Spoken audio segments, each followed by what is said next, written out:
Buenos días a todos. Veo que se van sumando ya asistentes poquito a poco.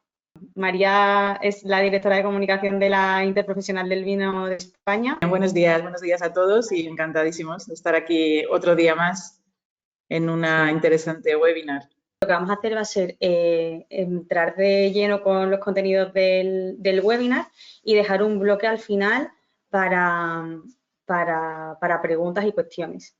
Y bueno, pues os doy la bienvenida a este webinar sobre nuevas tecnologías aplicadas al proceso enológico, que yo creo que es un tema muy interesante y muy necesario, ¿no? Para avanzar en enología, siempre con un enfoque hacia la sostenibilidad, hacia la calidad, el contar con herramientas para poder monitorizar todo el proceso, pues sin duda, además de una herramienta útil, ¿no? Es un paso más hacia un futuro que, bueno, que ya está aquí, ¿no? Estoy, como decía, con María, que es la directora de la Interprofesional del Vino de España, porque este webinar se marca, bueno, un acuerdo de colaboración que tenemos desde 2018, ¿verdad? Y que nos lleva, bueno, pues a hacer una serie de actividades formativas, entre ellas esta, con la ayuda también de Agrobank. Decía, bueno, introducía un poco, ¿no?, que la formación de hoy está en el marco de ese acuerdo de colaboración que nos une desde el año 2018 y que, bueno, pues que pretende acercar, ¿no?, las nuevas tecnologías en cada uno de los diferentes ámbitos de la cadena de valor del vino a los profesionales de este sector. Y bueno, te doy la palabra, pues, María. Bueno, disculpad la conexión, hoy me está dando problemas internet, debe ser que está de viernes, pues eso, buenos días a todos y bueno, encantadísimos de volver a estar con vosotros. La verdad que la innovación, la I+D es imprescindible para el sector y es una de las cosas que tenemos los como Interprofesional del Vino de España en nuestro plan estratégico y en nuestro ADN y también vosotros también lo tenéis, que sé que estáis haciendo ahora la renovación de vuestra agenda estratégica de la innovación para 2025 y es imprescindible para avanzar en la competitividad, en la rentabilidad del sector. Y bueno, pues llevamos, es lo que decías, desde 2018 trabajando juntos, dinamizando proyectos de I+D+I, que es complicado poner de acuerdo a todos y vosotros lo hacéis muy bien y en eso estamos apoyando 100% porque lo necesita el sector y luego sobre todo que esas investigaciones pues lleguen al sector y creo que pues un ejemplo es el de hoy en este webinar que además ha tenido bastante, como todos, la verdad que estamos muy contentos con la respuesta que tiene el sector. Creo que es un formato pues muy cómodo y además pues llega a todos los puntos de España, a toda la cadena y creo que estamos teniendo muy buena respuesta. Y hemos hablado pues de poda, de mucho de viticultura y este webinar, por ejemplo, es muy interesante porque ya está en el siguiente proceso, en la elaboración, con 3 propuestas que son muy interesantes y que esperemos pues que el sector les sea interesante y sobre todo útil para afrontar esta nueva campaña. Así que pues eso, darle enhorabuena, gracias por contar con nosotros y estaremos atentos a la jornada. A vosotros por el apoyo. Yo simplemente concluyo diciendo que, bueno, que el webinar también está apoyado por Agrobank. En este caso, hoy no nos ha podido acompañar Carlos Seara, que es el director de red de Agrobank, que es quien siempre está con nosotros. Pero bueno, que en su nombre, pues agradecer también a todos la participación, la asistencia, por supuesto, la participación de los ponentes. Y sin más, si te parece, vamos con el contenido, ¿no?, que yo creo que es lo más interesante y vamos con ello. Voy a recordar una vez más para los que os habéis incorporado ahora en este último minutito, que, bueno, que vamos a dedicar un bloque de preguntas al final de las ponencias. Nos las podéis hacer llegar por escrito en el apartado de preguntas, no en el chat, sino en el apartado de preguntas. Nos ponéis ahí, bueno, la pregunta, a qué ponente va dirigido y la reformularemos por orden de llegada en ese bloque final destinado para ello, ¿vale? Así que nada, María, un millón de gracias. Muy bien. Y ahora voy a ver Gracias si... a vosotros. Gracias, María. Voy a ver si Antonio Morata puede activar el micro y cámara y empezamos con el programa. Vale. Hola, Antonio. Hola, buenos días a todos. Te ¿Cómo escuchamos estáis? fenomenal. Gracias. Gracias Gracias. por la invitación a participar en este seminario, a la interprofesional, a la PTV y a Agroban. Y bueno, pues voy a intentar hacer un overview sobre lo que hemos trabajado nosotros en tecnologías y biotecnologías emergentes. Voy a Fenomenal. compartir mi Bueno, yo creo que hoy presentación. contamos, sí, hoy contamos con un programa con ponentes que creo que son de sobra conocidos en el sector, pero para los que no conozcáis a Antonio, Antonio es catedrático de la Universidad Politécnica de Madrid en Química y Tecnología de los Alimentos y hoy nos vas a hablar, si no me equivoco, de tecnologías emergentes no térmicas, ¿no? Y aplicaciones biotecnológicas en el proceso. Así que, sin más, yo te voy a hacer el rol de presentador para que puedas compartir tu presentación y cuando todo esté ok, yo me callo, me apago, pero estoy aquí para lo que necesites, ¿vale? Perfecto. Vemos Voy tu pantalla. simplemente a ver si se ve bien. Vale. En pantalla, ¿la puedes poner en pantalla? Eso es. Nada, sin problema. Lo dicho, Está estoy aquí bien, para lo ¿no? que necesites. Sí. Muy bien, pues como digo, bienvenidos a todos y voy a comenzar mi presentación sobre técnicas emergentes no térmicas y biotecnologías fermentativas y lo voy a hacer desde una perspectiva de la investigación que hemos realizado nosotros en nuestro grupo sobre estos aspectos, ¿no?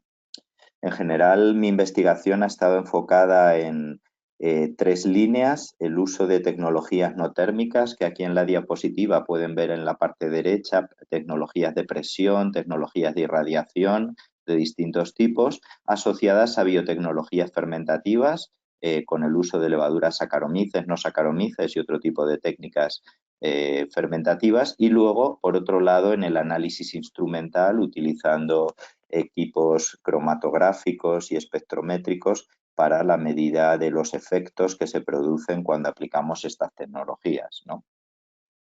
Las tecnologías emergentes, si hacemos un detalle de lo que sería de forma resumida la vinificación en tinto y vinificación en blanco, se pueden aplicar en distintos puntos, casi a lo largo de todo el proceso.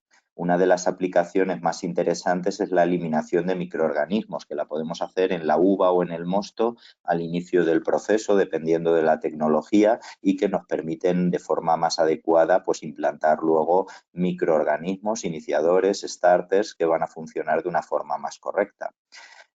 También van a facilitar el uso de nuevas biotecnologías de fermentación, ¿no? Muchas levaduras son delicadas, son sensibles al uso de sulfitos o a determinadas condiciones fermentativas y tener un medio sanitizado o estéril con una baja carga facilita esa implantación. Y luego también son tecnologías que permiten, por ejemplo, en algunos casos, la mejora de la extracción, ¿no?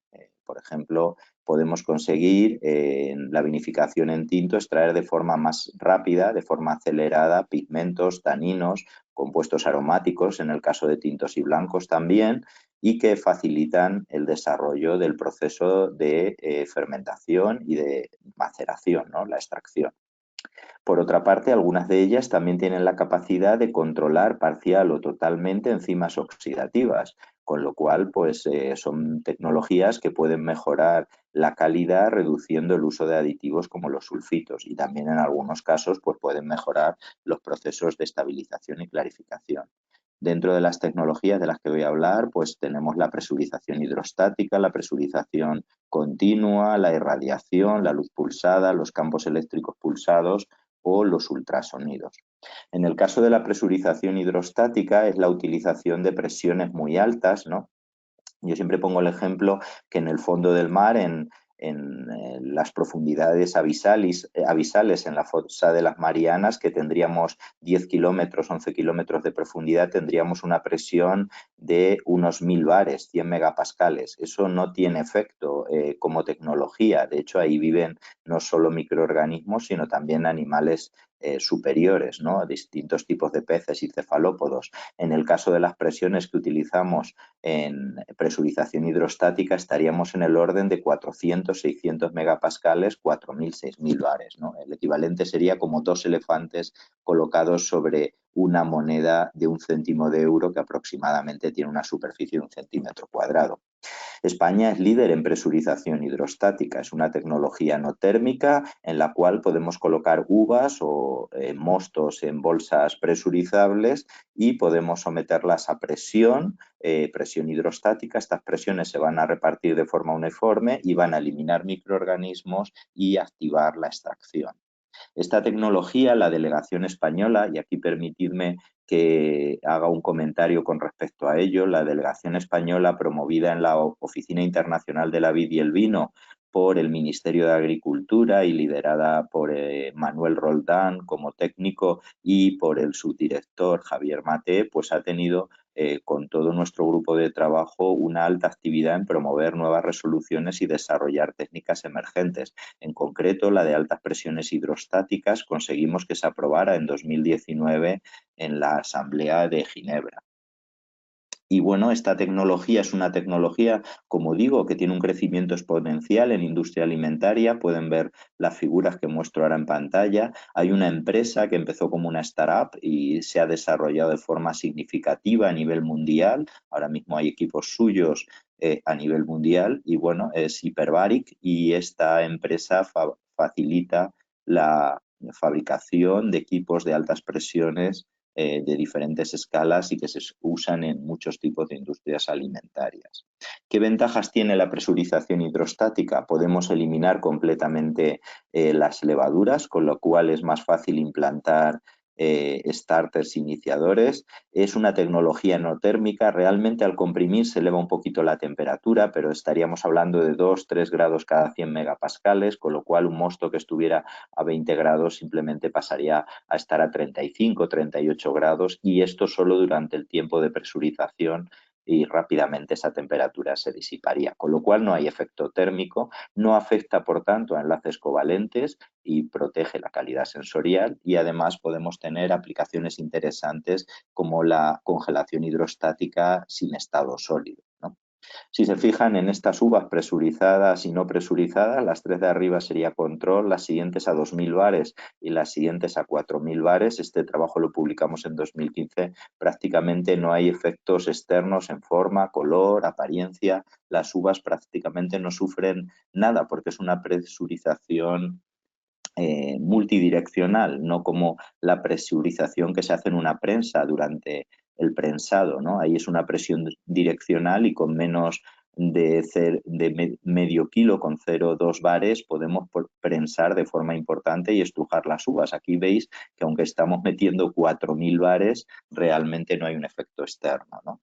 Pero interiormente sí que suceden cosas y si comparamos también el control con el presurizado 200 y 400 megapascales, vemos que en el caso del control la pulpa es amarilla y en el caso de 200 y 400 megapascales en esta uva tempranillo se ha coloreado porque la presión produce una poración en las paredes y una migración de componentes a la pulpa y a las pepitas. Eso se ve luego también en el mosto, como pueden ver en la parte inferior.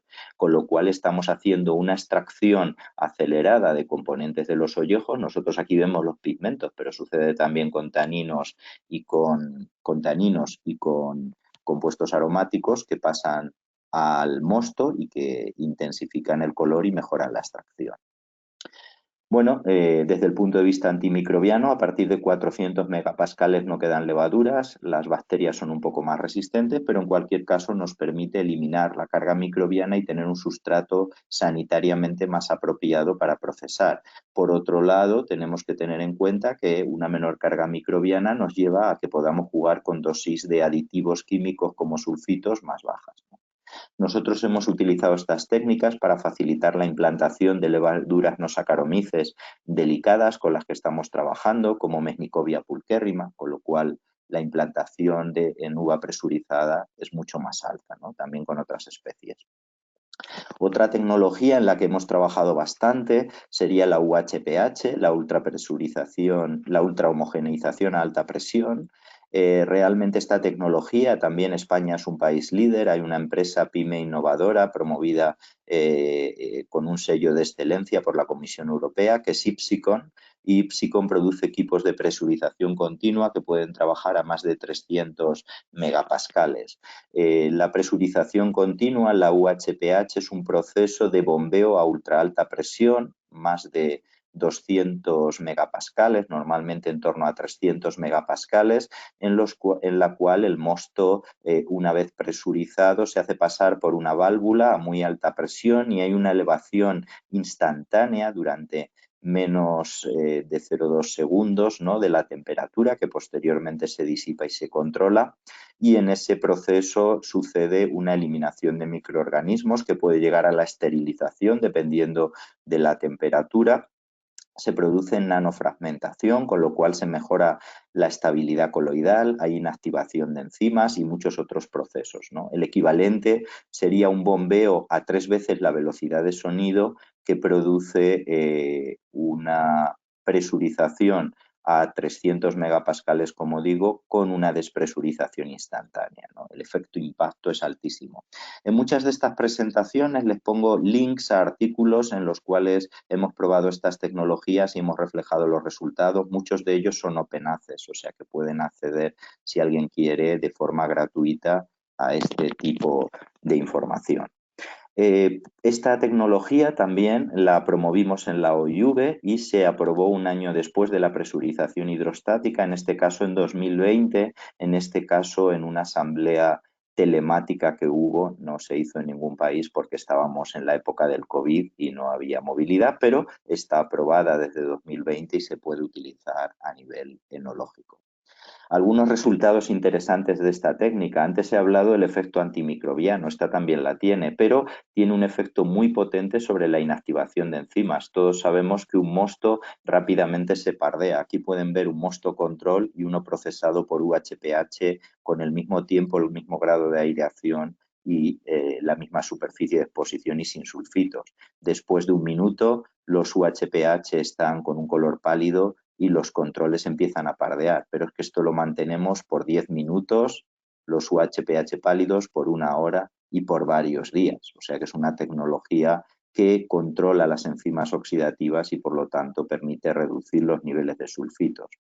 A nivel molecular, a nanoescala, lo que tenemos es que la UHPH destroza todos los agregados coloidales. Aquí en esta microscopía óptica pueden ver cómo era el mosto tinto de partida y aquí después del proceso de UHPH. Y cuando medimos esa nanofragmentación con microscopía de fuerza atómica, se puede ver que las partículas que existen en el mosto, incluidos los microorganismos, se transforman en un fino limo del cual se extraen componentes aromáticos, coloreados, sápidos y por otro lado se eliminan los microorganismos. Aquí el tamaño de partícula es superior a 1 micra, aquí queda por debajo de la escala micrométrica, con lo cual no pueden coexistir microorganismos. Otra tecnología con la cual hemos hecho pruebas es la irradiación con electrones acelerados. En esta tecnología se elimina también la carga microbiana y se consigue mejorar la extracción. Los electrones acelerados es una tecnología de irradiación particulada. En vez de haces de radiación fotónica, son partículas cargadas, son electrones acelerados con una energía de 10 megaelectronvoltios que impactan sobre las células del ollejo, sobre las uvas, y producen la eliminación de los microorganismos y al mismo tiempo producen un cierto ablandamiento de los ollejos que facilita la extracción. En este ejemplo pueden ver cómo tratábamos las uvas en la planta de irradiación envueltas en bolsas plásticas, dentro de bolsas plásticas, y cómo poníamos dosímetros para controlar la dosis de irradiación y marcadores radiocrómicos para ver el tratamiento, ¿no? Al final, la irradiación que se aplica con electrones acelerados es una radiación ionizante, pero que lo que hace es generar radicales libres y no produce productos de fisión, con lo cual el producto tratado no es radioactivo, es natural, no habría ningún problema en consumirlo. Y de hecho, en distintas industrias alimentarias se utiliza la irradiación. En el caso del sector enológico no está aprobado todavía. Aquí pueden ver cómo la uva control no tiene el aspecto normal, entera o pelada, y tratada con distintas dosis de irradiación el aspecto es el mismo. Lo único que se ve es que se va ablandando un poco la piel y hay una mayor cesión de componentes, ¿no? En cuanto al efecto antimicrobiano, ya 1 kg, que es una dosis muy bajita, reduce 1 a 2 órdenes logarítmicos la población, y con 10 kg no queda nada de levaduras y prácticamente tampoco de bacterias. También pueden ver el efecto en la extracción. El control es mucho más pálido a tiempo cero. Esto es directamente irradiado y obtenido el mosto, y esto es con 10 kg. Pueden ver cómo se intensifica el color, con lo cual no solo está eliminando los microorganismos, sino facilitando la extracción. Otra tecnología con la cual hemos trabajado bastante, con el caso de la luz pulsada. Con esta tecnología quedamos finalistas, si no recuerdo mal, en el año 2020, con un proyecto que tuvimos en el premio Oenopia, dado por Enoforum Infowine, ¿no? Y realmente es una tecnología que permite eliminar microorganismos de una forma muy suave y de una forma muy rápida. También eliminando los microorganismos del exterior de las uvas prácticamente sin manipulación y facilitando el tratamiento posterior. La luz pulsada es prácticamente como la luz solar, con la única cuestión que tiene una mayor componente ultravioleta, tendría algo de ultravioleta C, lo que intensifica su capacidad antimicrobiana. Pueden conseguir más información en este review de mi equipo también de Open Access.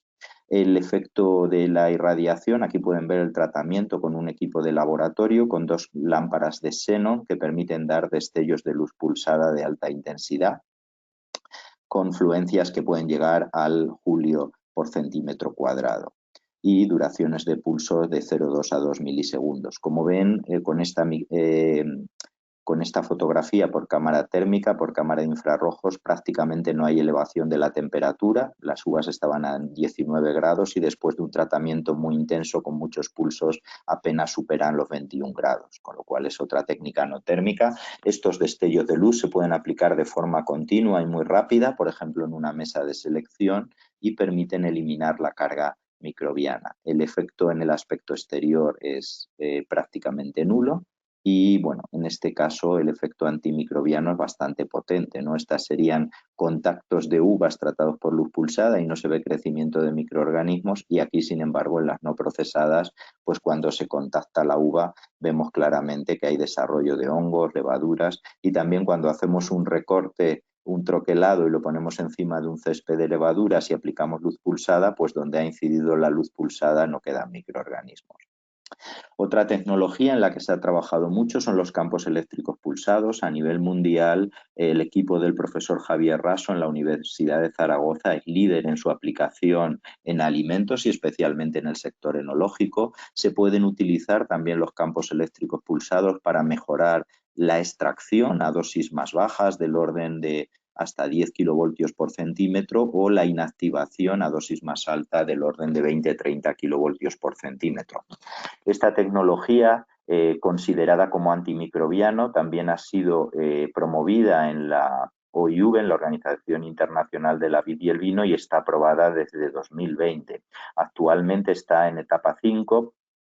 El uso de los campos eléctricos pulsados, lo que está aprobado, disculpadme, creo que lo he comentado mal, es su utilización para mejorar la extracción. Lo que está en etapa 5, en estudio, pendiente de aprobación, probablemente el próximo año pueda ser aprobada, es esta tecnología como antimicrobiana. Y bueno, pues tiene interés, por un lado, para controlar la carga microbiana que tiene la uva de forma continua. Ahora mismo hay equipos con los que se puede tratar a nivel industrial del orden de 40 toneladas hora, y con una gran efectividad. Aquí pueden ver el efecto en la extracción, cómo los campos eléctricos pulsados mejoran la extracción de antocianos en tiempos cortos y solo con 1 hora de maceración. Nosotros también la hemos aplicado junto con Javier Raso y su equipo para tratar uva y para facilitar la implantación de levaduras no Saccharomyces, con la cual conseguimos implantaciones mejores de levaduras no Saccharomyces que mejoran el perfil sensorial, pero que estarían muy perjudicadas en uvas en las cuales apliquemos sulfitos u otro tipo de tratamientos. También en este artículo pueden encontrar información complementaria. Por otro lado, otra tecnología interesante son los ultrasonidos. El efecto de los ultrasonidos desde el punto de vista antimicrobiano no es muy importante, pero sí con respecto a la extracción. Aquí pueden ver un frasco ISO con uvas en agua antes y después de un tratamiento con ultrasonidos de forma continua, de pocos minutos, ¿no? Pueden ver que se eleva un poquito la temperatura, prácticamente nada, estaba a 5 grados y aquí está a 10 grados, y lo que sí pueden ver es que esta uva, en contacto con el agua que está clara, pasa a estar teñida por una extracción acelerada. Los ultrasonidos se pueden aplicar de forma continua en intercambiadores que tienen sonotrodos dispuestos a lo largo de la sección y que favorecen la extracción. No me extiendo mucho en esto porque Ricardo Jurado va a hablar de forma más intensa.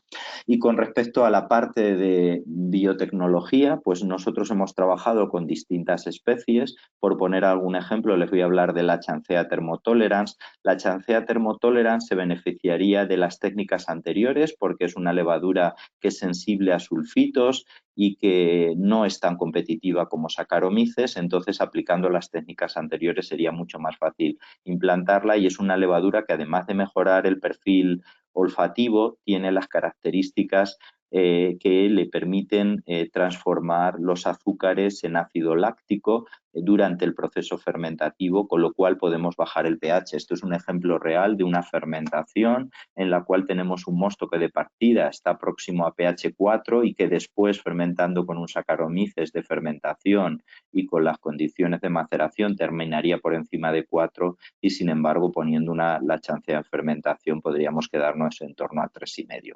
En este capítulo pueden encontrar información complementaria.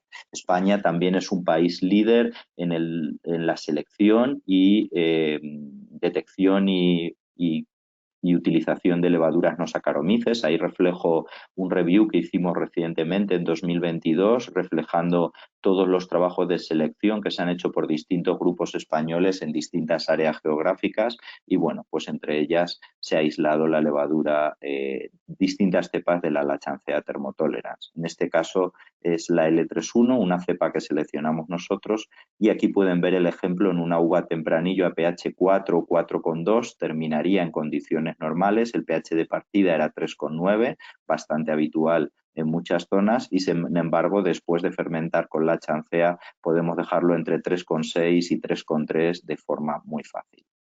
En esta diapositiva del review anterior reflejo el proceso de selección de esta levadura, que empezó en 2014-2015, aislando varias cepas en la Ribera de Duero, y cómo se ha hecho todo el proceso de evaluación a nivel de laboratorio, a planta piloto, test de secado con la biotecnológica Lallemand, y finalmente la comercialización a nivel mundial desde este año como la cepa Bliss con el grupo Lallemand y el ICV. Estas levaduras nos permiten mejorar el perfil sensorial, el frescor y sobre todo la acidez y el pH, ¿no?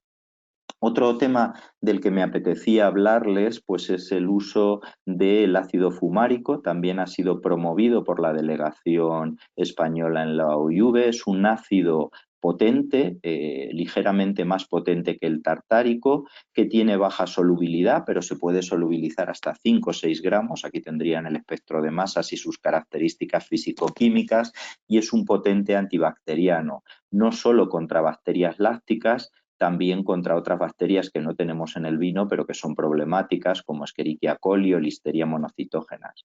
¿Para qué nos sirve en el vino? Pues para controlar las bacterias lácticas y bloquear la fermentación maloláctica si queremos que no se desarrolle indeseadamente, como por ejemplo en espumosos o en rosados. También si queremos hacer vinos tintos que no tengan la fermentación maloláctica. Y por otra parte, también podemos controlar otras bacterias que sean problemáticas en vinos, como puedan ser las bacterias acéticas o las lácticas. Bueno, no me voy a extender, pero todos estos estudios justifican que el uso del ácido fumárico puede controlar a las dosis permitidas por la OIV de hasta 600 miligramos por litro fácilmente cualquier fermentación maloláctica en vinos, con una efectividad comparable o mejor a los sulfitos, y además no varía con el tiempo y a niveles altos de ácido láctico. Y ya finalmente, como conclusiones, pues resaltarles la importancia de estas tecnologías no térmicas en la extracción acelerada de compuestos fenólicos y pigmentos, que son tecnologías muy delicadas con los pigmentos y con las moléculas aromáticas. No solo las extraen, sino que no las dañan, no favorecen su degradación, que desde el punto de vista antimicrobianos tienen una alta efectividad, que algunas de ellas tienen la capacidad de controlar enzimas oxidativas como las polifenoloxidasas que producen el pardeamiento y degradación de los aromas en los vinos, y por otra parte esto nos lleva, el control microbiano y en algunos casos el control de enzimas, a la posibilidad de reducir los sulfitos.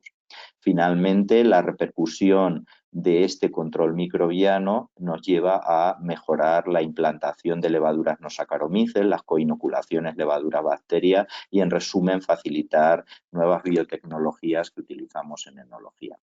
Aquí les detallo algunos trabajos más de nuestro grupo, también en formato Open Access, a los cuales pueden acceder si desean profundizar en estas técnicas, y simplemente darles las gracias y quedo a su disposición para las preguntas posteriormente en el turno de preguntas. Muchísimas gracias, Antonio. Súper interesante. Te voy a quitar un segundito la pantalla y no puedo más que agradecerte esta intervención, que te haya ajustado al tiempo, por supuesto, también. Y si te parece, pues te veo luego en el apartado de preguntas, ¿vale? Estupendo, muchas gracias. Hasta ahora. Hasta ahora, Antonio. Y doy paso a Ricardo Jurado. Perfecto. Hola. Buenos días. Buenos días, Ricardo. Te vemos estupendamente. Vamos a ver que todo funcione bien. Ricardo es director técnico de Grupo Agrovin. Yo creo que también de sobra conocido, porque la verdad que tenemos un programón de nivel. Y bueno, yo creo que vas a centrar tu presentación en ultrasonidos, ¿no? Si no me equivoco. Correcto. Con un proyecto muy chulo que tenéis. Y igual que con Antonio, te voy a ceder el control para que puedas compartir tu pantalla. En principio tendrías que tenerlo ya. Ya lo tengo. Vale. Estupendo. Pues lo he dicho, estoy aquí por si necesitas lo que sea y apago mi cámara. Perfecto. Buenos días a todos. Un placer estar en la jornada de hoy y, en primer lugar, pues agradecer a la organización, a la PTV, a la Interprofesional y a Agroban por contar con nosotros. Al igual que Antonio, voy a proceder a hacer pues un resumen, a simplificar pues todos estos años de trabajo que hemos realizado con los ultrasonidos. Y, en primer lugar, quería mostrar el contenido para que podáis seguir perfectamente esta presentación. Hablaré del fundamento técnico del ultrasonido, los primeros pasos que se han dado y las aplicaciones, resultados de todos los trabajos que venimos haciendo desde el año 2012-2013, los casos de éxitos que ya hemos tenido con equipos que se han comercializado y, en último lugar, las conclusiones. Bien, el ultrasonido es una tecnología cuyo fundamento se basa en el proceso denominado cavitación. Al fin y al cabo, el ultrasonido lo que produce son pequeñas burbujas que, al implosionar, es decir, liberar su energía desde dentro hacia afuera, producen esa erosión de las células del ollejo, las células vegetales del ollejo. Por lo tanto, los ultrasonidos crean esa burbuja, como pueden ver aquí en la imagen. Esas pequeñas burbujas crecen de tamaño y, cuando alcanzan un tamaño determinado, colapsan. Al colapsar, liberan su energía y producen esa fisión, esa formación de poros en la pared membrana vegetal, liberando todo el contenido citoplásmico hacia el exterior de la célula. Aquí tenemos una imagen o dos imágenes al microscopio electrónico. En primer lugar, el testigo, donde se puede ver perfectamente la célula vegetal, la célula del ollejo, la pared, la membrana celular, citoplasma, y estos círculos de color blanco negrizo son los plastos, donde se alojan los polifenoles, aromas.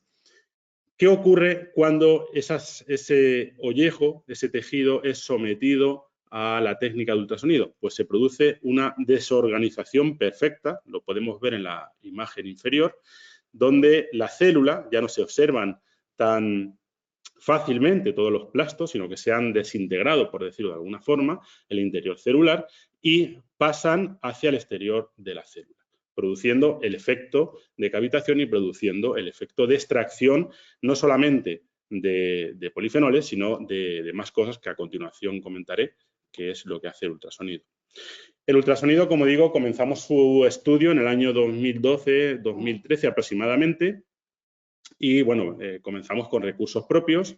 Fueron muy bien todos los ensayos en aquella época y decidimos solicitar a Europa un proyecto, los proyectos que antiguamente se llamaban Horizonte 2020, y se nos concedió el proyecto UltraWine. Como pueden ver aquí en este camino que he pintado en esta línea, en el año 2014, pues el prototipo que se desarrolló, pero es un prototipo pues, muy básico para hacer los primeros ensayos, y es en el año 2020-2021 donde ya tenemos el equipo que actualmente comercializamos, y con ese equipo hemos realizado a lo largo y ancho del planeta multitud de pruebas. Teníamos siempre dos vendimias, la del hemisferio norte y hemisferio sur, donde íbamos con el equipo pues, a trabajarlo, a darlo a conocer y a obtener pues, los resultados que nos marcamos como objetivo. Todo ello ha resultado pues, la patente del sistema por todo el planeta, por las principales zonas vitivinícolas.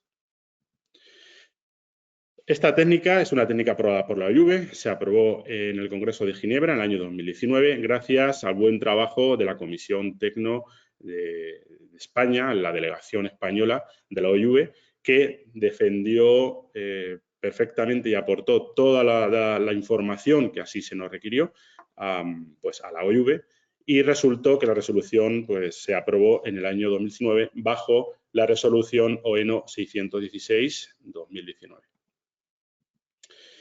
¿Para qué sirven los ultrasonidos? El primer objetivo que nos marcamos fue la de extracción de compuestos polifenólicos, pero vimos que los vinos producidos eran mucho más dulces, más aromáticos y, por lo tanto, pues estudiamos estas tres aplicaciones: extracción de compuestos polifenólicos, extracción de polisacáridos y la extracción de compuestos aromáticos. ¿Cómo trabajamos con ultrasonido? El ultrasonido se puede aplicar tanto en uva blanca, en masa blanca de uva, como en la masa tinta.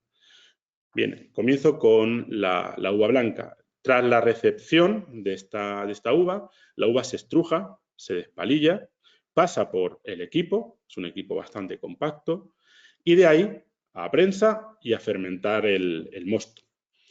No hace falta macerar, como puede ocurrir en algunos casos que la uva pues maceramos para poder extraer esos compuestos aromáticos y esos compuestos polisacáridos, etcétera. Con el ultrasonido toda esa extracción es acelerada.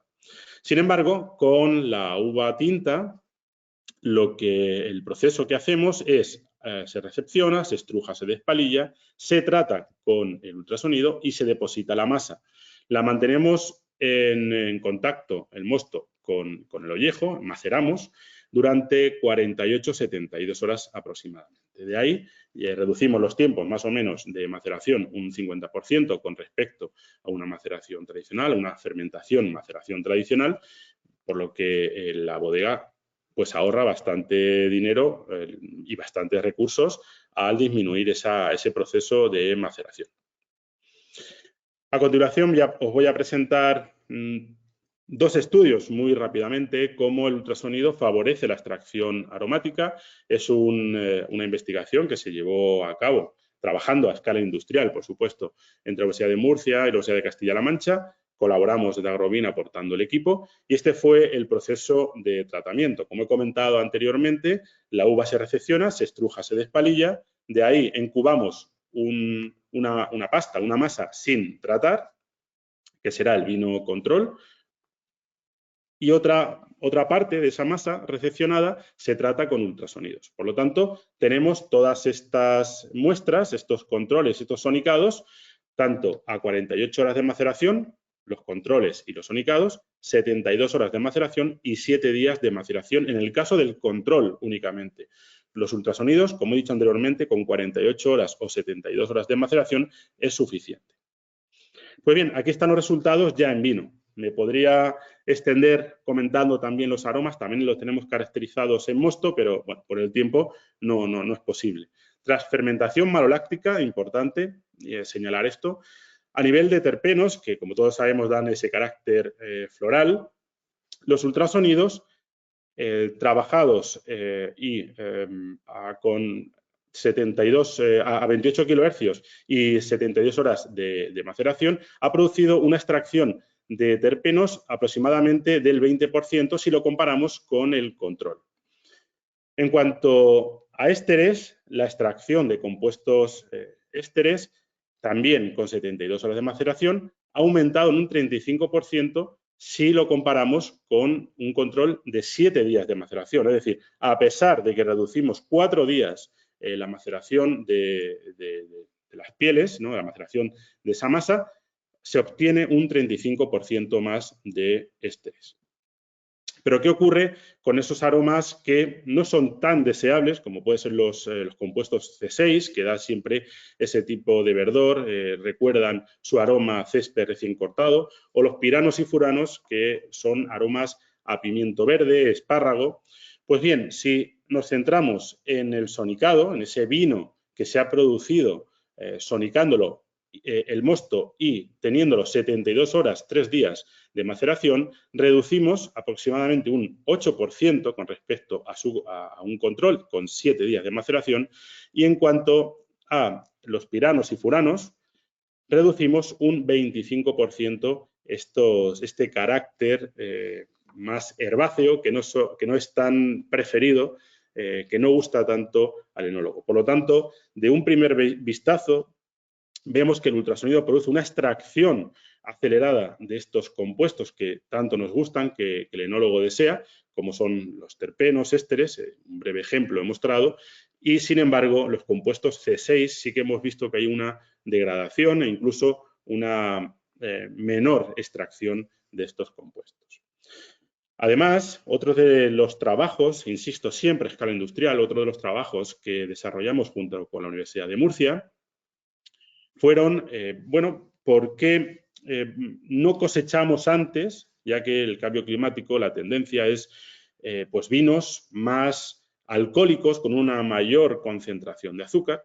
¿Por qué no cosechamos antes, tratamos las uvas, esta masa, con ultrasonidos y a ver qué obtenemos? Si realmente el ultrasonido pues puede extraer ciertos compuestos, en este caso me voy a centrar en polifenoles, e igualarlos a un vino que tiene un mayor grado de madurez. Pues bien, tenemos una parcela, llamamos parcela 1, y la dividimos en 3 partes. Parcela A, donde tenemos la uva, en este caso tempranillo, a 13 Beaumet, y no la sometemos a ultrasonidos. La parcela B, donde el grado de madurez es de 13 Beaumet, y sí la sometemos a ultrasonidos. Y luego hay una parcela C, que la dejamos más tiempo para que la uva siga madurando, y alcanzamos 15 grados y medio Beaumet, donde no trabajamos con ultrasonido esa masa. Pues bien, vamos a ver los resultados. La metodología es exactamente igual que en el caso anterior. No me voy a entretener en ella para no perder tiempo. ¿Y qué nos encontramos? Bueno, pues las fermentaciones han sido correctas, se han obtenido un grado de alcohol de 13,7, 13,6 o 16,2 en la uva más madura. Comento que, y siempre va a ser el orden, sería el control a 13 grados Beaumet o 13,7 grados de alcohol, es esta primera columna. La segunda columna se corresponde a esa uva o ese vino ya tratado la uva con ultrasonidos y que tenía 13 grados Beaumet. Y la tercera columna se corresponde con la uva más madura sin ultrasonidos. Los azúcares residuales, bueno, se puede considerar que están los vinos secos, pH más o menos iguales, y la acidez total prácticamente igual, un poquito más en la uva más madura, pero prácticamente igual. ¿Qué ocurre? A lo que vamos, ¿no? ¿Qué ocurre con el color? Con esa extracción de compuestos polifenólicos. Pues bien, en cuanto al color, ya vemos que esta columna del medio, que se corresponde con uva menos madura pero sometida a ultrasonido, alcanza la misma intensidad de color que la uva más madura sin ultrasonidos. Y en cuanto a IPTs, índice de polifenoles totales, pues igual, alcanzamos la misma, no hay una diferencia significativa entre la uva más madura y menos madura con ultrasonido, pero sí que se diferencia muy significativamente con la uva menos madura sin tratar con ultrasonidos. En cuanto a antocianos totales, de la misma manera nos acercamos mucho. Esa masa tratada con ultrasonido, el vino producido con ultrasonidos, se acerca muchísimo, prácticamente igual, no hay una diferencia significativa con la uva más madura. Y en cuanto a los antocianos poliméricos, en este caso, pues de la misma forma, es un vino que se asemeja al producido con uva más madura. ¿Qué ocurre con la extracción tánica? Pues en medio acuoso, el ultrasonido produce una extracción de tanino elevada, bastante elevada. ¿Pero qué tipo de tanino? Hemos visto que por estudios de fluoroglucinólisis, que el tanino que se extrae es el del ollejo, ¿de acuerdo? Por lo tanto, es un tanino mucho más suave, no es tan agresivo y más con el cambio climático que la pepita, pues a veces no madura todo lo que queremos. Por lo tanto, aquí en esta columna central, que es la que representa el ultrasonido, se observa perfectamente que la extracción tánica es mayor que la uva que ha madurado más tiempo. Pero, al fin y al cabo, el mejor análisis es la cata. Pues una cata formada por 5 catadores experimentados diseñó este diagrama de araña. Destacar la calidad del aroma en cuanto al vino producido con ultrasonido es mayor que el vino producido sin ultrasonido. Este prescriptor, el aroma frutado, ese perfil definido de fruta, siempre es un prescriptor que se da en vinos producidos por ultrasonidos. ¿Por qué? Bueno, pues esa extracción de compuestos como son ésteres, terpenos, son muy favorecidos por el ultrasonido y sus vinos se detectan perfectamente. Aquí, en este caso, en esta cata, la fruta predomina con respecto a los vinos que no han sido tratados con ultrasonido. Boca, mejor la boca o iguala al caso de la uva más madura. ¿Por qué? Porque hay una extracción de polisacáridos bastante abundante. Y en cuanto a la intensidad colorante, como hemos visto anteriormente, pues la intensidad colorante es prácticamente igual el vino tratado con ultrasonidos que el de la uva más madura sin ultrasonidos. Bueno, he comentado rápidamente estos 2 estudios. Son estudios, pero que se han realizado, insisto, a escala industrial, trabajando con equipos, como pueden ver ahí en la imagen. Y estos equipos ya han sido comercializados. Ahora mismo tenemos en el mercado bastantes equipos por todas las principales zonas vitivinícolas. Y os quería mostrar de primera mano qué es lo que dicen los enólogos que han adquirido estos equipos. A continuación va a comentar un enólogo de Nueva Zelanda, otro de Canadá y otro de Portugal, sus experiencias con el ultrasonido. Espero que se escuche bien.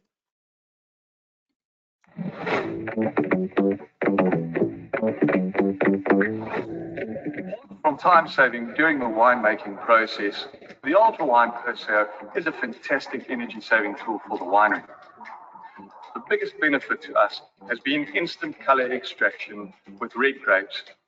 Another cost-saving benefit is not having to pump over for extended period of time to get that color extraction.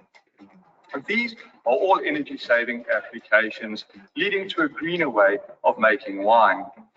The Ultra Wine Perseo has certainly become one of our core tools in reducing our carbon footprint.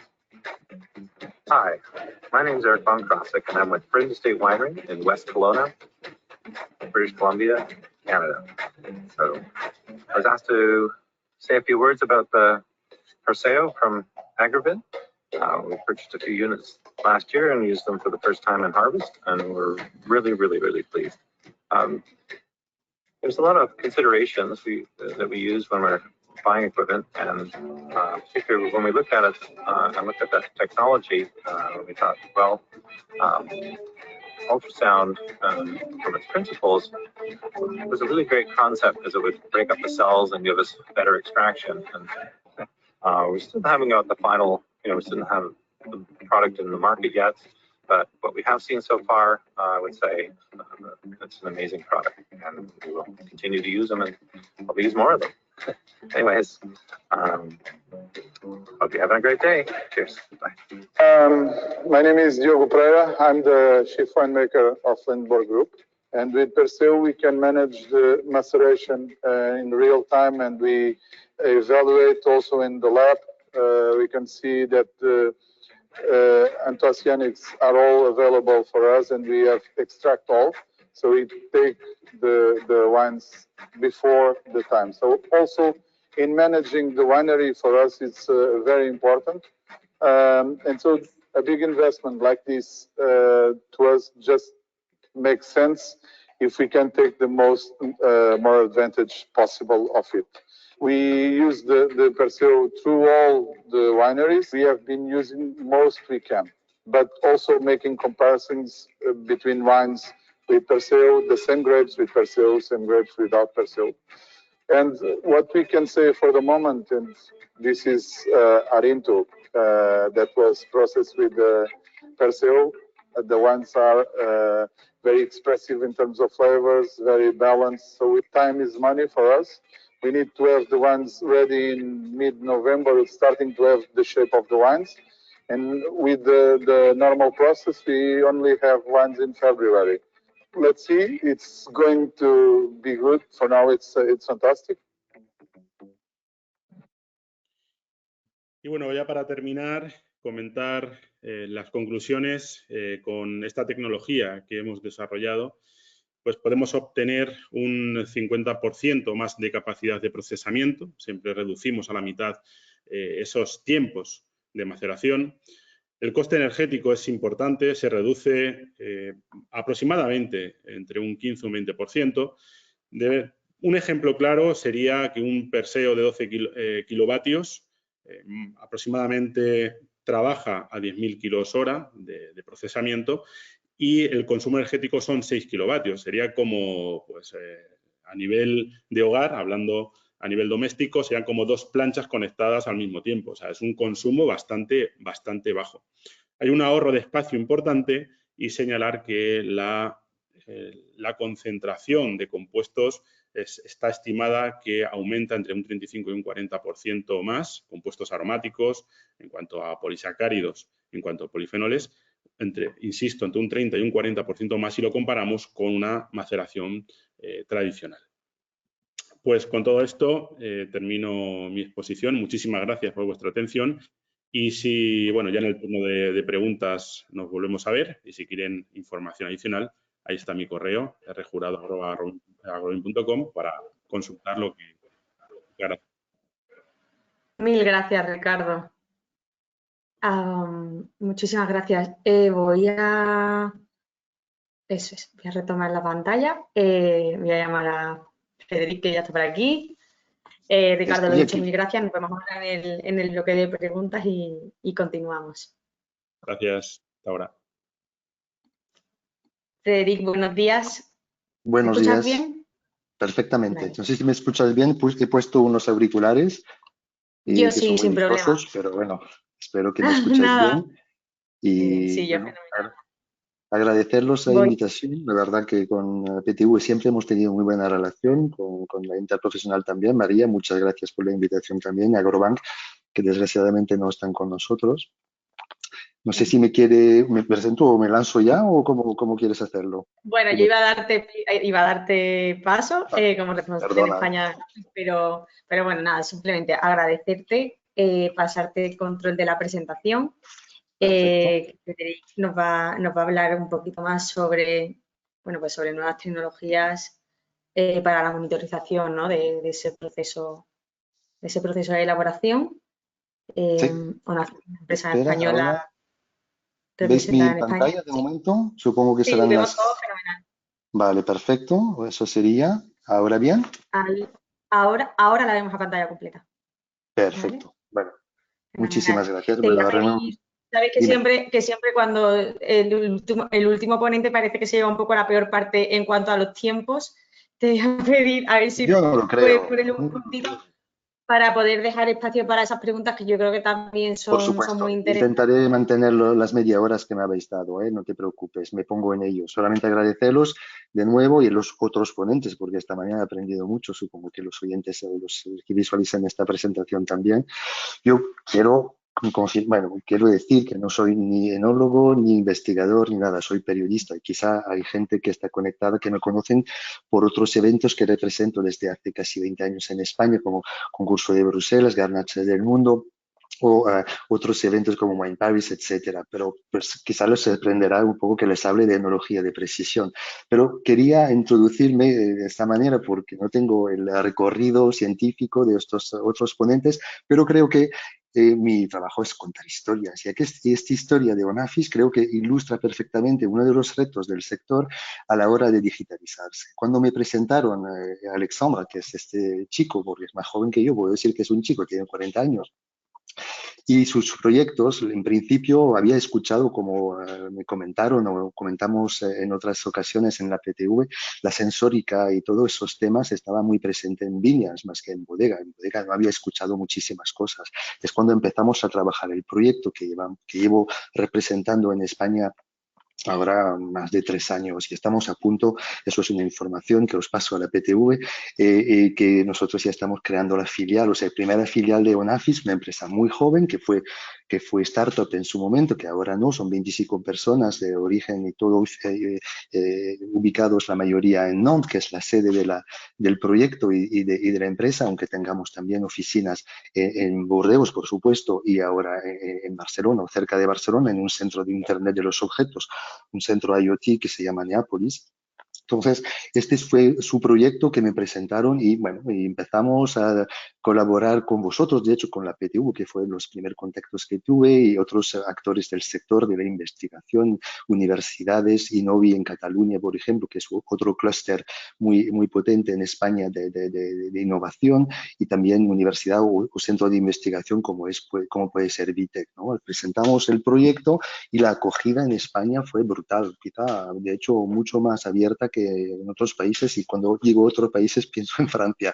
Pero bueno, tuvimos en este recorrido, él tenía ya muchas ideas, es un chico, sigo con el chico, que es un ingeniero informático, que viene del mundo de los bancos, de los datos, básicamente, de la seguridad, de todo lo que puede ser conseguir datos, darles sentido, darles forma para que que puedan ayudar a tomar decisiones, y entonces empezó con sus primeros proyectos a hacer cosas para el público final, para vigilar con sensores que los vinos guardados en una bodega personal no sufran de problemas de conservación, etcétera. Y luego, por sus contactos y su pasión por el vino, empezó a idear y a trabajar en prototipos, en un principio de sensores de crianza y luego sensores de fermentación. Aquí tenemos unos cuantos premios que de hecho, fuimos el año pasado, y recuerdo, un buen recuerdo, aunque bueno, me hubiera gustado que seamos no solamente finalistas, sino ganadores, pero fuimos finalistas del premio de la innovación de la PTV el año pasado, y para nosotros fue realmente una excelente señal para lo que hacíamos, un reconocimiento de tal prestigio, también en Cataluña, también en Provenza, en Estados Unidos, etc. ¿Qué tenemos como solución a nivel de seguimiento de enológicos, de procesos enológicos? Básicamente hemos identificado 2 momentos claves en la bodega, que serían un momento corto y un momento largo. Un momento corto, que son las fermentaciones y las vinificaciones. Entonces tenemos unos sensores que permiten, sin muestreo, conseguir información de manera constante o casi, o con mucha regularidad, de la evolución de estas fermentaciones. Y el otro, que sería más para el tiempo largo, que son sensores que ponemos en cualquier tipo de depósito, que pueden ser barricas, ánforas, etcétera, o depósitos, hasta depósitos grandes, y que miden también otros que voy a detallar luego, que miden otros tipos de elementos de la bodega, ¿no? de su capacidad ¿cómo decir?, de sus características de seguimiento de crianza. Estos sensores van ubicados en distintos sitios, tengo un mapa luego, y se van conectados con un módem, que es nuestro, esa cajita que se llama el módulo manager y que recopila esta información. Siempre insisto que los datos, es decir, los sensores, es lo de menos. Es importante tenerlos porque nos permite conseguir datos, pero el valor esencial de lo que hacemos son los datos. Pero no solamente los datos, porque podemos hundirnos con datos. Lo importante es darle sentido, darle forma para que realmente sean elementos que luego para el profesional que pueda tomar decisiones, que tenga la alarma o la alerta en su momento idóneo y que luego pueda tomar decisiones a nivel enológico, tanto en momento de fermentación como en momento de crianza. Eso entonces se compila por este módulo manager que se conectan con Bluetooth y luego con un Wi-Fi o con un cable, que puede ser distintas maneras de conectar a nuestra nube para llegar a la aplicación, ¿no?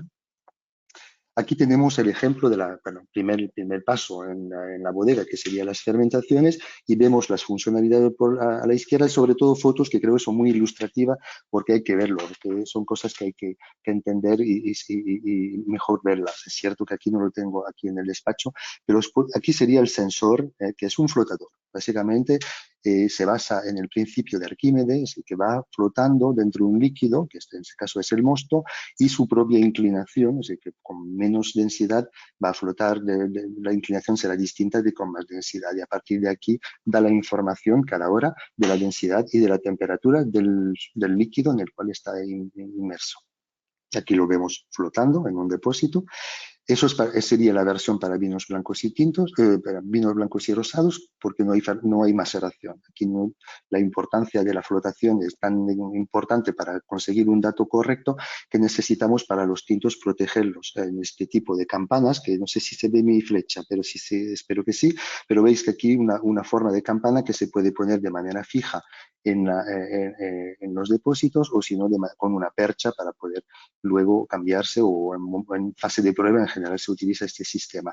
Lo que permite esta campana es pasar el sombrero y llegar a un elemento líquido en el cual el Densios es capaz de flotar, de dar esta información. Insisto, este es interesante porque primero permite ahorrar tiempo, efectivamente, que además es un sensor que nosotros comprobamos siempre con sensores automáticos y digitales de la marca Anton Parry, no hay secreto, y tenemos exactamente los mismos resultados. A veces se necesita un poco de calibraje al principio, pero luego, ayer estuvimos de hecho con Vitec haciendo una presentación de un estudio que hicimos con varias bodegas en Cataluña y la verdad que las curvas, las cinéticas eran exactamente o casi iguales a las cinéticas que podían hacer ellos con otros sensor o bueno, más bien dicho, de densidad, un densímetro automático. Más seguridad, controlar distancia, efectivamente, porque esta información no se trata que yo tenga que ir a leerla en el mismo depósito, no la tengo en el móvil, la tengo en cualquier pantalla que me conecto a la nube, a la aplicación y tengo la información de la última medición de mi temperatura, puede ser un domingo, puede ser a las 3 de la mañana, es decir, es igual. Eso es también a nivel de practicidad. No digo que tenemos que ser esclavos del trabajo y mirar las fermentaciones a las 3 de la mañana, pero hay momentos quizá que puede ser interesante, sobre todo con vinos sensibles o con vinos, por ejemplo, vinos dulces naturales que necesitan tener un seguimiento muy estricto de las densidades. Es una medida automatizada, fiable, precisa y repetible y sobre todo sin necesidad de muestra, que eso también es un punto importante. No necesita ningún muestreo. No se trata de ir a buscar una muestra y luego volver al laboratorio para tener la información. La tienes inmediatamente. Lo mismo con las crianzas, pero bueno, en otros momentos, una fase mucho más larga de la vida del vino y de la vida de la bodega, pero nosotros tenemos dos tipos, bueno, varios tipos ahora, son dos grandes familias, Atmos, que sería el más simple, que puede ser con un sistema de medición de nivel por las barricas, que es muy interesante, si que nos interesa también monitorizar el tema de mermas, y también informaciones básicas de tipo físicas, siempre intento diferenciar el Atmos de la evolución, por eso el Atmos es físico, son temperaturas internas, externas, higrometría del entorno, de la barrica, presión atmosférica y el nivel para algunos sí es una cosa opcional. Y luego el Evolution. El Evolution es más complejo, es decir, que hace exactamente lo mismo que el Atmos, pero además tiene un sensor de luminiscencia. Es una tecnología que nos inspiramos de la petroquímica, de hecho, que es capaz de medir con precisión. Muy importante el nivel de gases disueltos y en particular de oxígeno disuelto. Trabajamos a más gases, por supuesto, pero la misma tecnología nos permite ahora mismo medir este nivel de oxígeno disuelto en el vino o en este caso. Todo esto, este conjunto de datos, es un poco la lógica del Big Data, ¿no? de la acumulación de datos que nosotros aprendemos, es decir, que tenemos algoritmos luego que tratan la información y que aprenden de unas experiencias de otras bodegas, etcétera, que alimenta una base de datos y que nos permite predecir desviaciones microbiológicas. ¿Por qué? Porque el sensor de luminiscencia también es capaz de identificar proliferaciones de ciertas moléculas que sabemos etiquetar y con el tiempo, con más seguridad, a veces nos podemos equivocar, es la lógica de acumular datos y esta incertidumbre o este margen de error se está reduciendo. De hecho, ahora nos equivocamos podemos equivocar de verdicto o de etiquetaje de estas moléculas de un 20% solamente. En general no nos equivocamos. Somos capaces con esto de detectar, es lo que llamo el RDM, el riesgo de desviación microbiológica, y el algoritmo nos calcula un riesgo de alguna evolución, no solamente por la multiplicación de ciertas moléculas, pero también por la analítica de estos datos que recolectamos, que pueden ser temperatura interna externa. Es muy curioso que un vino, por ejemplo, tenga una temperatura interna superior a la de externa, y además, si vemos que hay un consumo inédito curioso de oxígeno disuelto, ya podemos lanzar la alarma para que se haga una analítica. Insisto que eso no reemplaza las analíticas, sino que es una señal diciendo aquí en este lote parece que hay un problema. Y como os he dicho, llegamos a un punto de acertamos muy a menudo. De hecho, sabemos además que a veces hay falsos positivos, que podemos lanzar una alarma y que no hay riesgo, que no hay problema, pero el contrario no pasa. Si pasa algo, siempre se despierta el sensor y la alarma.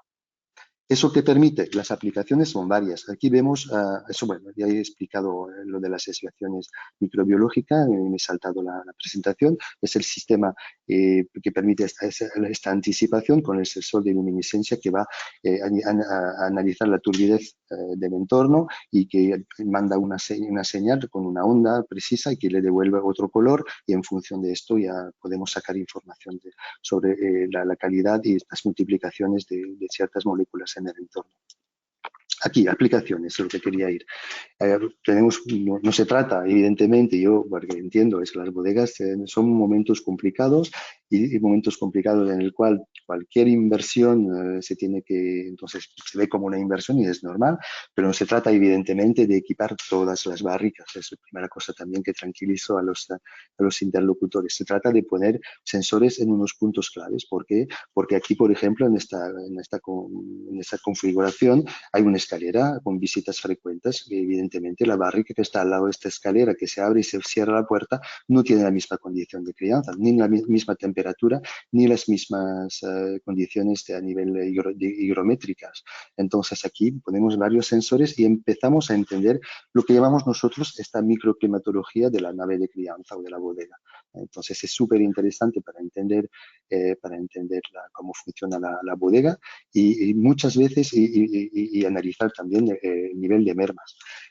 Lo que es interesante es muchas veces los propios operarios o los técnicos que trabajan en la bodega tienen esa intuición, saben que esta parte es más seca que otra, lo saben, pero aquí con los datos nos da mucha información de manera,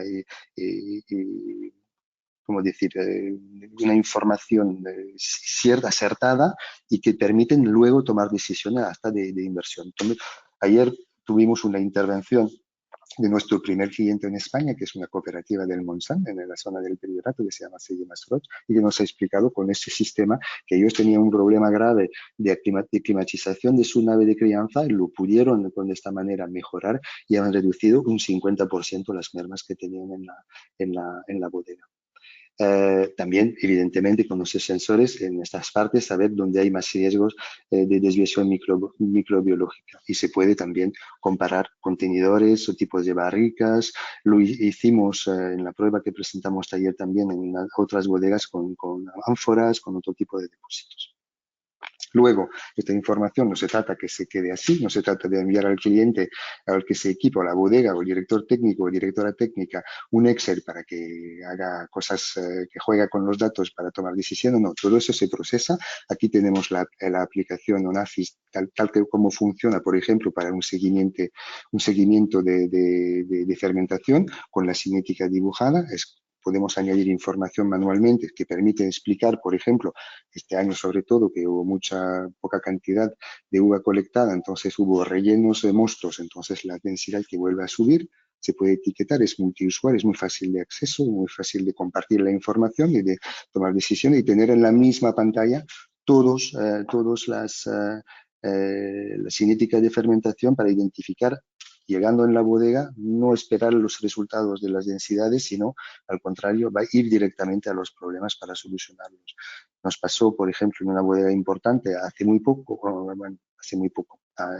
en Vendimias en Argentina, que fue antes, a finales, a principio, perdón, de este año, y ellos seguían en distintos sitios de producción todas las fermentaciones y como era una multibodega porque tienen muchos sitios de producción, entonces casi esto desde la oficina central tenían la información a la primera hora de la mañana para poder dar instrucciones en las bodegas e ir directamente a los depósitos que tenían problemas. Y tuvimos estos días también y por eso ya agregué esta información, lo que estamos haciendo nosotros a nivel de cerca de investigación y esos temas, que son temas que estamos justamente desarrollando. Uno que sería un sensor doble, que es un tema que también en bodega puede ser clave, tanto a nivel de almacenamiento de vino y sobre todo de control de su inertización. Tenemos ahora una nueva sonda que se probó en Ivitec durante este estudio que presentamos ayer, que fue un prototipo que hicimos para ellos y que también tenemos con otros productores de barricas, con la sonda Temis, por ejemplo, para Fudres, y que permite comparar el oxígeno disuelto del oxígeno no volátil, sino gaseoso en la parte de espacio de cabeza. Entonces, empezamos a entender con estos datos cómo funciona y validar que la inertización sea correcta, que no haya problema de fuga o de cualquier cosa, y además entender mejor cuál es, porque sabemos que el consumo de oxígeno disuelto es mucho más rápido.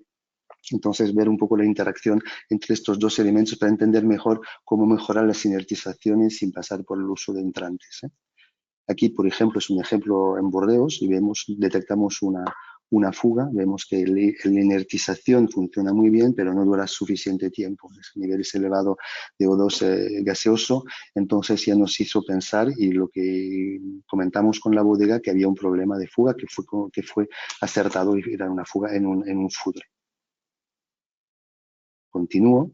Otro elemento que es súper interesante, creo, que puede interesar a muchas bodegas, sobre todo en España, en donde hay una gran cultura de crianza del vino y además que hay un interés colectivo del sector, de la industria, de mejorar su sostenibilidad y mejorar su impacto, minimizarlo en el entorno, en particular las emisiones de CO2, consumo energético o consumo de agua. Aquí tenemos un proyecto. Quizá vuelvo un poco a la historia de Onafis. Onafis se desarrolló desde Nantes, que es una zona que es poco productora de vino, quizá no muy conocida, pero el éxito se hizo directamente, efectivamente, en Burdeos.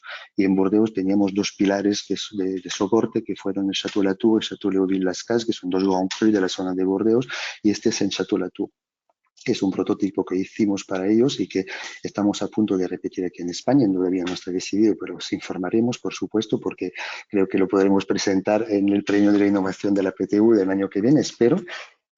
Lo que es un seguimiento, además, con nuestros sensores de flujos de temperatura y humedad y gasto energético asociado. Vemos en os explico un poco la problemática de Château Latour. Es una bodega que forma parte de un circuito turístico, entonces hay movimiento, puertas que se abren, que se cierran, etc.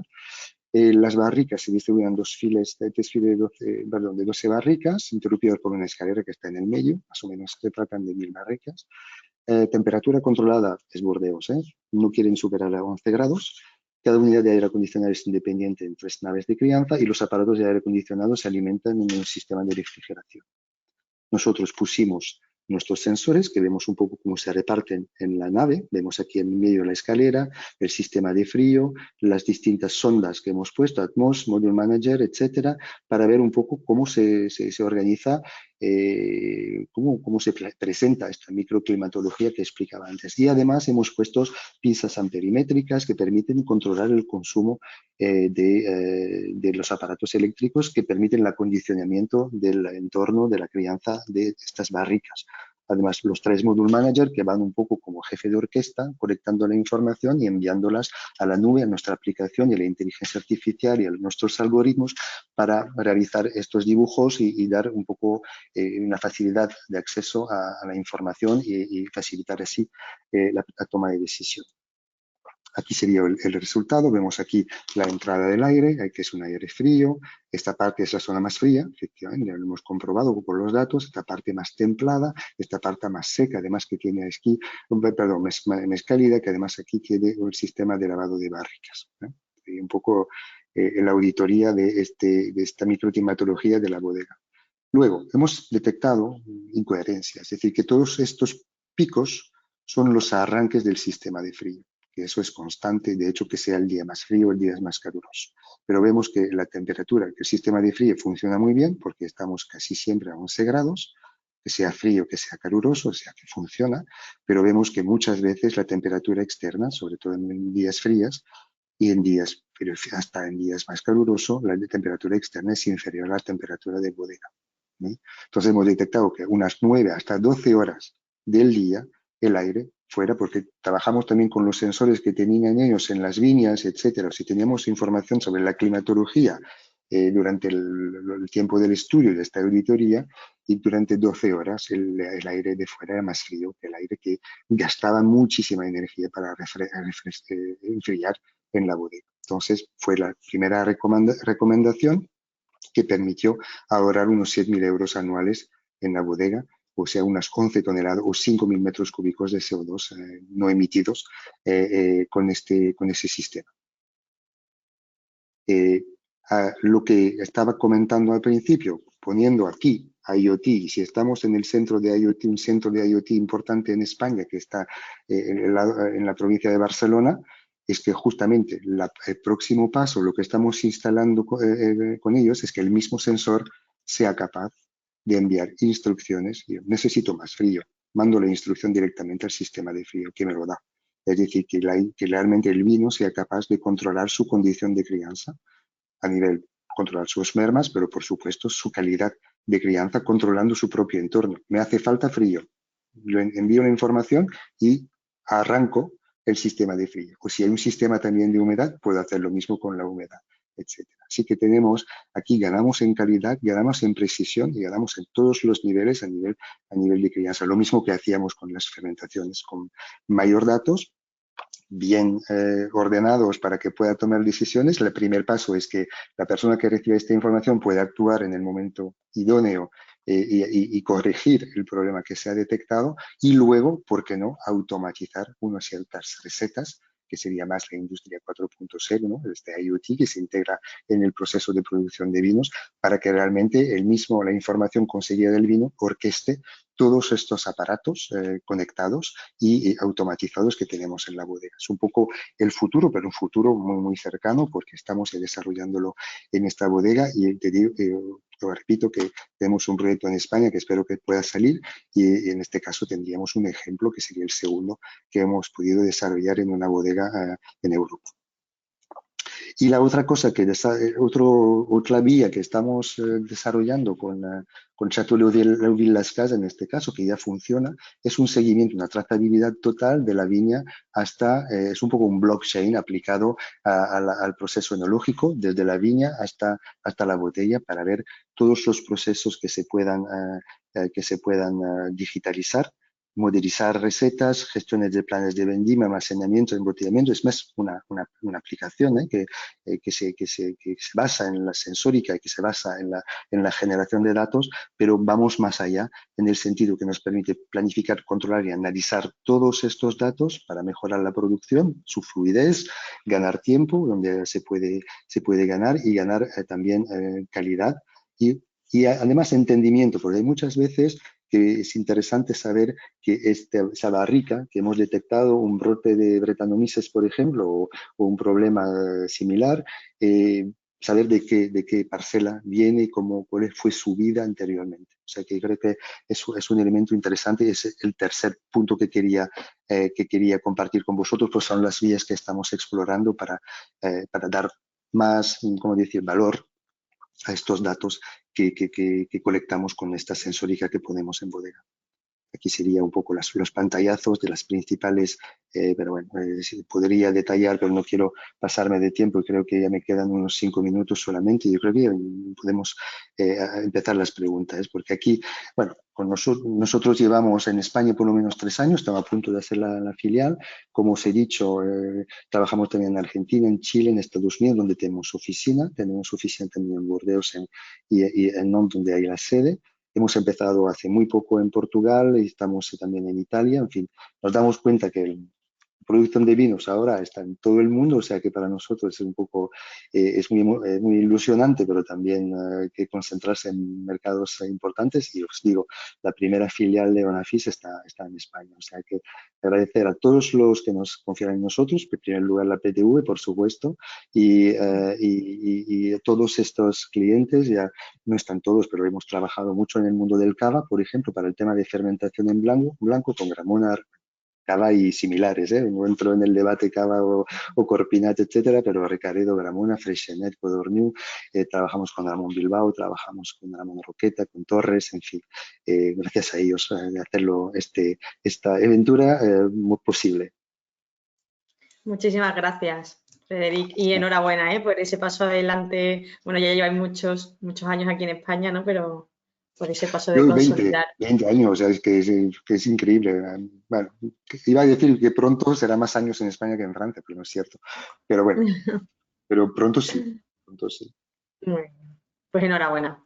Creo que tenemos alguna pregunta. Vamos a intentar a ver si podemos dar respuesta a esas preguntitas que tenemos por ahí. Agradecería si el resto de ponentes podéis activar micrófono y cámara para que nos veamos todos. Vale, aquí estás, Laura. Sí. Vale. A mi compañera de comunicación, Laura Paje, también de la PTV, que es la que ha estado haciendo el seguimiento de las preguntas, ¿verdad, Lau? Sí, tenemos 2 preguntas. La primera la formula Alejandro Martínez y es para Antonio. Comenta que respecto al ácido fumárico han visto que es muy efectivo en términos de control de bacterias, pero le gustaría saber qué efecto tiene a nivel sensorial en los vinos comparado con el ácido tartárico. Pues bien, es una inquietud habitual. Realmente ahora mismo solo está permitido a 300-600 miligramos por litro como agente antimicrobiano. Entonces, en la mayor parte de los vinos esos niveles no tienen un impacto, quizá en individuos sensibles sí, pero en general no tienen un impacto suficientemente significativo como para ser percibidos sensorialmente.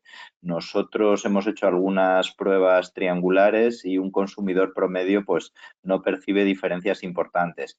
En gente muy sensible o en gente que ya espera esa presencia del ácido fumárico se encuentra un poquito más, obviamente, de acidez. Puede bajar esos 600 miligramos, podrían bajar en algunos vinos una décima y media el pH, que en algunos casos puede ser claramente perceptible, y también un poquito más de volumen, pero ya digo, no lo detecta todo el mundo. Otra cosa sería utilizado como agente acidificante, que todavía no está permitido. Se pretende, o en la OIV está en estudio, si no recuerdo mal, en etapa 5, el uso del ácido fumárico como agente acidificante hasta 2-3 gramos por litro. Ahí ya sería un efecto más potente, por supuesto sería percibible esa acidificación y con lo cual pues notaríamos mayor acidez y un efecto importante. ¿Qué es lo interesante con respecto al tartárico? Que es un poco más potente, tiene menos problemas de precipitación con potasio, con lo cual pues el efecto es más significativo, necesitaríamos cantidades más bajas. Pero bueno, como digo, para acidificación de momento no está permitido. No sé si eso responde a la pregunta o si quiere algún comentario más. Por ahora no ha vuelto a escribir y tenemos otra para ti también de Carlos Gutiérrez, que se pregunta si se está desarrollando el paso a escala industrial de las tecnologías comentadas. Sí, algunas de ellas están a escala industrial y hay gente que la está usando. El ejemplo más claro es lo que ha explicado Ricardo, pero por ejemplo equipos de tratamiento por campos eléctricos pulsados, pues hay ya ahora mismo para procesar en industria alimentaria ratios de hasta 40 toneladas hora, que es mucho más de a lo que procesan los descargaderos de muchas bodegas y, por ejemplo, pues las tecnologías de irradiación con luz pulsada o con ultravioleta se podrían usar fácilmente sin ningún problema. Genial. Muchas gracias. Ya no tenemos más preguntas. Bueno, pues aprovechar también, ¿no? Estos 2 minutitos que quedan por si alguien más quiere hacernos llegar. Creo que ha llegado una, ¿no? Sí, ahora mismo José Miguel pregunta también a Antonio si el ácido fumárico controla también bacterias acéticas. Ay.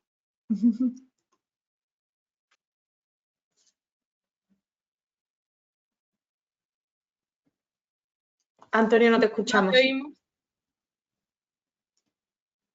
Pensaba que esta no era para mí. Pregunta si el ácido fumárico controla también, perdona, no he oído el final. Las bacterias acéticas. Sí, lo he dicho en mi presentación. Es un tema que quizás se utiliza menos habitualmente y se conoce menos, pero sí, también tiene capacidad para controlar cualquier grupo microbiano. He dicho también las salmonelas, Escherichia coli, que no son habituales en enología, pero cualquier bacteria, sí. Otros tipos de bacterias lácticas y también bacterias acéticas. Genial, muchas gracias. Pues lo dicho, si alguien quiere animarse en este último minuto que nos queda, que veo que en principio no hay más preguntas, ¿no, Laura? Si no me equivoco. Por ahora no. Pues sin más, lo he dicho, María, no sé si ha podido quedarse acompañada. Sí, ¿no? Estás aquí, estás por aquí, María. Si quieres activar micro y cámara, pues nada más. Nos despedimos. Gracias a los asistentes por habernos acompañado durante este webinar. Gracias a vosotros por vuestras presentaciones. Yo creo que ha sido súper interesante. Nos ha llegado alguna cuestión sobre si las presentaciones estarán disponibles y la respuesta es que sí.